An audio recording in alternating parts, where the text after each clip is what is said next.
ആരാധ്യനായ all the friends, ഞാൻ പറയാൻ പോകുന്ന എനിക്ക് 3 ക്വാളിഫിക്കേഷനേ ഉള്ളൂ. അവർ വലിയ വലിയ വൈസ് ചാൻസലർ എന്നൊക്കെ പറഞ്ഞാലും 3 ക്വാളിഫിക്കേഷൻ. 40 കൊല്ലമായിട്ട് ലക്ഷക്കണക്കിന് മെഡിക്കൽ സ്റ്റുഡൻസിനെ പഠിപ്പിച്ചിട്ടുണ്ട്. 40 കൊല്ലമായിട്ട് റിസർച്ച് ചെയ്തിട്ടുണ്ട്. കേരള യൂണിവേഴ്സിറ്റിയുടെ ചരിത്രത്തിൽ ആദ്യമായിട്ടൊരു മെഡിക്കൽ ഡോക്ടർക്ക് ഡോക്ടർ ഓഫ് സയൻസ് വാങ്ങിച്ചിട്ടുണ്ട്.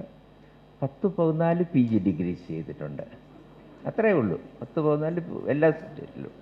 പോട്ടെ, അതിനെക്കാട്ടി കൂടുതലായിട്ട് കഴിഞ്ഞ 40 കൊല്ലമായിട്ട് കൗൺസിലിംഗ് ചെയ്യുന്നുണ്ട് നിങ്ങളുടെ പ്രായത്തിലുള്ളവരെ. ഇവിടെ ഇരിക്കുന്ന സീനിയേഴ്സ് പണ്ട് ഞാൻ കണ്ടവരായിരിക്കും. അപ്പോൾ അത് 75,000-ൽ കൂടുതൽ പേരെ കൗൺസിൽ ചെയ്തിട്ടുണ്ട്. മനസ്സിലായോ? അതിനെക്കാട്ടി ഏറ്റവും ഇമ്പോർട്ടൻ്റ്, ഈ 40 കൊല്ലമായിട്ട് ഏറ്റവും വലിയ ശിവഭക്തനാണ്. ആരെങ്കിലും 19 തവണ നിർമ്മാല്യം തൊഴാൻ പോയിട്ടുണ്ടോ? നിർമ്മാല്യം എന്ന് വെച്ചാൽ 41 ദിവസം. യൂണിവേഴ്സിറ്റിയുടെ നേരത്തെ ആൾ ഇവിടെ ഇരിക്കുന്നു. നിർമ്മാല്യം തൊഴാൻ പോയിട്ടുണ്ടോ? ഉണ്ടോ ഇല്ലയോ? ഞാൻ പോയിട്ടുണ്ട്. അപ്പോൾ 2 കാര്യമേ ഞാൻ പറയുന്നുള്ളൂ. മെറ്റീരിയലിസം നമുക്ക് ആവശ്യമാണ്. ഇവിടെ AC ഇല്ലാതിരിക്കാൻ പ്രയാസമാണ്, ചൂടെടുക്കും, പിന്നെ കിടന്ന് കരഞ്ഞിട്ട് കാര്യമില്ല. പക്ഷെ അതോടൊപ്പം എന്തുകൂടെ വേണം? സ്പിരിച്വലിസം വേണം. അപ്പുറത്ത് വെയിലത്ത് നിൽക്കുന്നവരെ കൂടെ ഒന്ന് ചിന്തിക്കണം. 5 സ്റ്റാർ ഹോട്ടലിൽ താമസിക്കുമ്പോൾ നമ്മൾ താഴെ ഒന്ന് നോക്കണം. അവിടെ ഈ ജോലി ചെയ്യുന്ന ആൾക്കാരുണ്ടല്ലോ, ഈ ചാർപ്പായി ഇങ്ങനെ പറഞ്ഞ് അതിൻ്റെ മണ്ടയ്ക്ക് കിടന്നിട്ട് അമ്മ അവിടെ കുക്ക് ചെയ്യുന്നു, ഇത് കുട്ടിയെ ഇങ്ങനെ കാലെടുത്ത് കളിപ്പിക്കുന്നു. സത്യം പറഞ്ഞാൽ ഇതിനെക്കാട്ടി ഒരു ഹാപ്പി ഫാമിലി എവിടെയെങ്കിലും ഉണ്ടോ? ഈ 5 സ്റ്റാർ ഇതിനകത്ത് നിങ്ങൾ അങ്ങോട്ടും ഇങ്ങോട്ടും പറഞ്ഞുകൊണ്ടിരിക്കുന്നതിന് പകരം ഇതല്ലേ. അപ്പം കുറച്ച് പിൻ പോയിൻറ്റഡ് ആയിട്ട് ചില പോയിൻറ്റ്സ് ഞാൻ പറയാം. അത് മാത്രമേ ഉള്ളൂ, വേറെ ഒന്നും പറയുന്നില്ല. ഒന്നാമത്തെ, സർവകലാശാല എന്ന് പറഞ്ഞാൽ എന്താണ്? I will summarise in English little bit. സർവകലാശാല എന്ന് പറഞ്ഞാൽ എന്തുവാണ്? ഇപ്പം ഇല്ല അത്. യൂണിവേഴ്സിറ്റി പേരിന് മാത്രമേ ഉള്ളൂ. University for medicine, university for engineering, university for Sanskrit, university for Malayalam, ഇങ്ങനെ എല്ലാത്തിനും വരിക. സർവകലാശാലയിൽ 2 കാര്യമുണ്ട്. Arts and science go together. Science നമ്മുടെ കൊഗ്നിറ്റീവ് ബുദ്ധി വളർത്തും. ആർട്സ് ലിറ്ററേച്ചർ നമ്മുടെ മനസ്സിനെ വളർത്തും. ആർദ്രത എന്നൊരു വാക്ക് എഴുതി വെച്ചോ. ആർദ്രത നമുക്കിന്നില്ലാത്ത വാക്കതാണ്. ആർദ്രതയില്ല. വേറൊരാളുടെ സഫറിങ് കാണുമ്പോൾ നമുക്ക് ത്രില്ല് വരും. ഇങ്ങനെ ഒരുതരം ത്രില്ലാണ് വരുന്നത്. You don't feel sorry for that poor fellow. സത്യമാണോ ഇല്ലയോ? ആർദ്രത നമുക്കില്ല. ഒന്നാമത്തെ പോയിന്റ്. രണ്ടാമത്തെ പോയിന്റ്, നമ്മളിത് രണ്ടും കൂടെ മെർജ് ചെയ്യുമ്പോൾ എന്തു പറ്റുന്നു? സ്വാമി പറഞ്ഞ പോലുള്ള ടോട്ടൽ കോൺഷ്യസ്നെസ്. അതൊന്നും എനിക്ക് വലുതായിട്ട് മനസ്സിലായില്ല. ഇവിടെ ഇരിക്കുന്ന നിങ്ങൾക്കും അത്രയൊന്നും മനസ്സിലായില്ലെന്ന് എനിക്കറിയാം. ഇങ്ങനെ തലയുടെ മണ്ടയ്ക്കൂടെ പോട്ടെ, അത് കുറേ നാൾ വേണം, 10-40 കൊല്ലം വേണം മനസ്സിലാവാൻ. എനിക്കും വലുതായിട്ടൊന്നും മനസ്സിലായില്ല. പിന്നെ വൈസ് ചാൻസലറൊക്കെ ആകുമ്പോൾ മനസ്സിലായില്ലെന്ന് പറയാൻ ഒക്കുമോ? അതുകൊണ്ട് ഇങ്ങനെയൊക്കെ ഇരുന്നേ ഉള്ളൂ. അത്രയൊന്നും മനസ്സിലായില്ല, പോട്ടെ. എങ്കിലും മനസ്സിലായിരുന്ന എന്തോ മനസ്സിലായി. അദ്ദേഹം പറഞ്ഞതിൽ മനസ്സിലായെന്ന് മനസ്സിലായി. നമ്മൾ ടോട്ടാലിറ്റി വേണമെങ്കിൽ ഇതെല്ലാം വേണം. അദ്ദേഹം പറയാൻ ശ്രമിച്ചത് നമ്മുടെ ഓരോ അണുവിലും എനർജി ഉണ്ട്. ആ എനർജിയിൽ എന്തുണ്ട്? മെറ്റീരിയൽ ഇല്ലാതെ എനർജി വരത്തില്ല.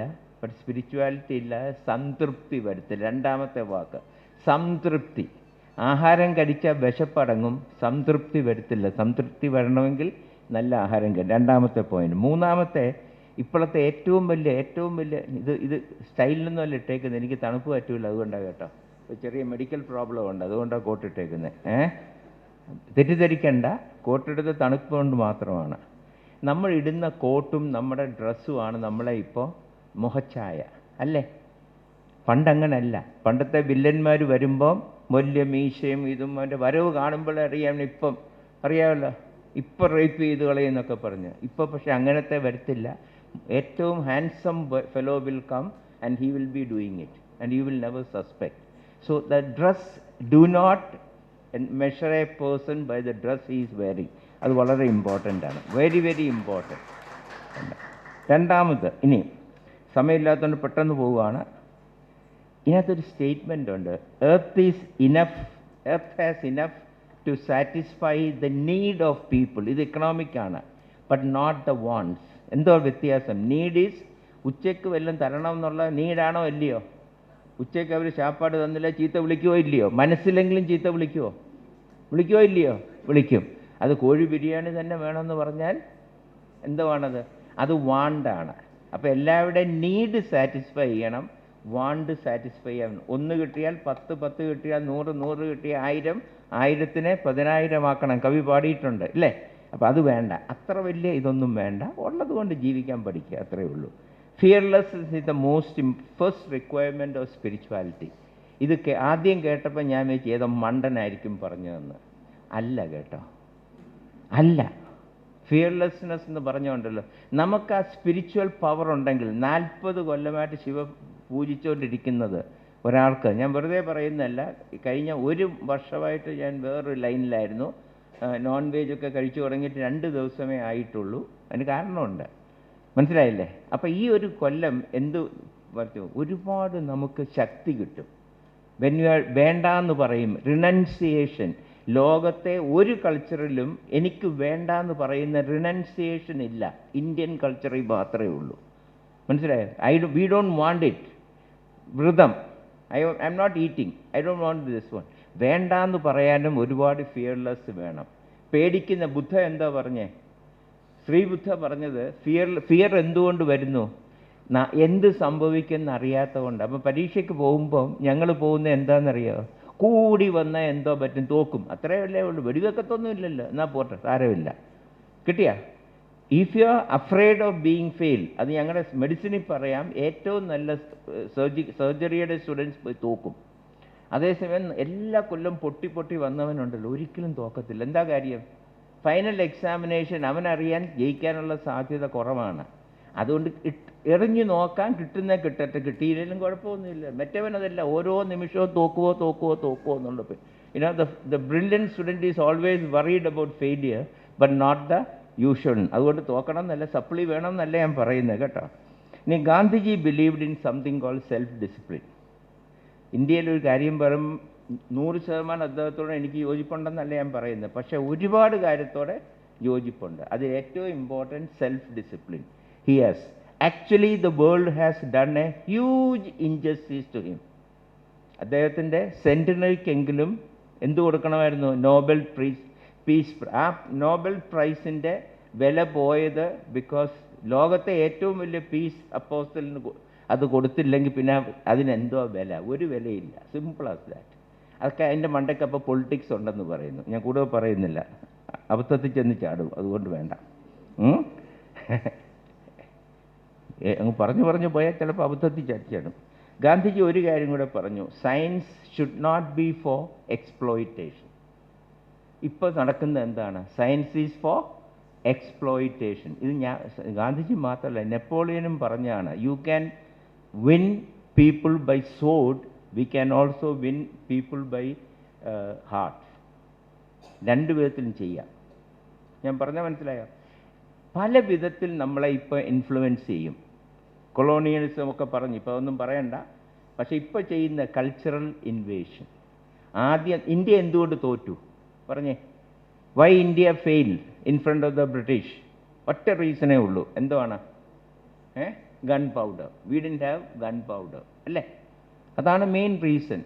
So science is important for victory, but that's not the only one. Okay, അടുത്തത്. Gandhiji always said production by the masses, not mass production. എന്ത് പറ്റും? മാസ് പ്രൊഡക്ഷൻ വരുമ്പോൾ എന്ത് പറ്റും? 3 or 4 പേര് പണച്ചാക്കുകളാവും, സാധാരണക്കാരന് മുഴുവൻ റോഡിലാവും. നിങ്ങളുടെ ചുറ്റും കാണുന്നില്ലേ കടകൾ? വലിയ മറ്റേ ഷോപ്പ് വന്നു കഴിയുമ്പോൾ എല്ലാ ചെറിയ കടകളും അടച്ചടച്ച് പോവുമല്ലേ? അവർക്ക് മനുഷ്യനെ പോലെ ജീവിക്കാനും ജോലി ചെയ്യാനും സ്വന്തം വരുമാനത്തിൽ നിന്ന് ആഹാരം കഴിക്കാനുമുള്ള തൃപ്തി ഇതൊന്നും കിട്ടത്തില്ല. ഇപ്പം എന്താവും അവർ? ഇപ്പം ഏറ്റവും കാണണമെങ്കിൽ കൊച്ചിയിൽ പോയാൽ കാണാം. ട്രിവാൻഡ്രത്തുമുണ്ട്, കൊച്ചിയിൽ എല്ലാം പാൻറ്റും സൂട്ടും ടൈയും ഒക്കെ ഇട്ട്, ഞാൻ ജീവിതത്തിൽ ടൈ കെട്ടിയിട്ടില്ല, ഇതൊക്കെ ഇട്ടിട്ട് വാല് പിടിച്ച് നിൽക്കുക, വരിയായിട്ട് നിൽക്കുക. എന്തിനാ? ഗേറ്റ് തുറന്നാൽ അകത്ത് പോകാൻ. ഇവരെല്ലാം എന്തുവാണ്? എൻജിനീയറിങ് ഗ്രാജുവേറ്റ്സ് ആണ്.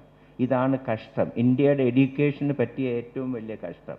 ആരുടെയെങ്കിലും ജോലിക്കാരനായിട്ട് പോകാൻ്റെ ഗതികേട് വരുന്ന എഡ്യൂക്കേഷൻ. ഓക്കെ, ഗാന്ധിജിയെപ്പറ്റി പറയുമ്പോൾ ഒരു വാക്കൂടെ പറഞ്ഞു നിർത്താം. അദ്ദേഹം ഒരു സോഷ്യൽ റെവല്യൂഷണറി ആയിരുന്നു, അതോടൊപ്പം ഒരു സെയിൻറ്റുമായിരുന്നു. ഞാൻ പിന്നെയും പറയുകയാണ്, അദ്ദേഹം ചെയ്ത എല്ലാം ശരിയെന്നൊന്നും ഞാൻ പറയില്ല. പക്ഷേ ഈ രണ്ട് കാര്യത്തിന് അദ്ദേഹത്തിനെ സമ്മതിച്ചേ ഒക്കത്തുള്ളൂ. ഒരു വിപ്ലവമില്ലാതെ മനുഷ്യ മനസ്സിനെ മാറ്റാനുള്ള ഇൻഫ്ലുവൻസ് ചെയ്യാനുള്ള അപാര കഴിവ് അദ്ദേഹത്തിനുണ്ടായിരുന്നു. അതുകൊണ്ടാണ് ഇന്ത്യ മുഴുവൻ ആളുകളെ കൂടെ നിർത്താൻ സാധിച്ചത്.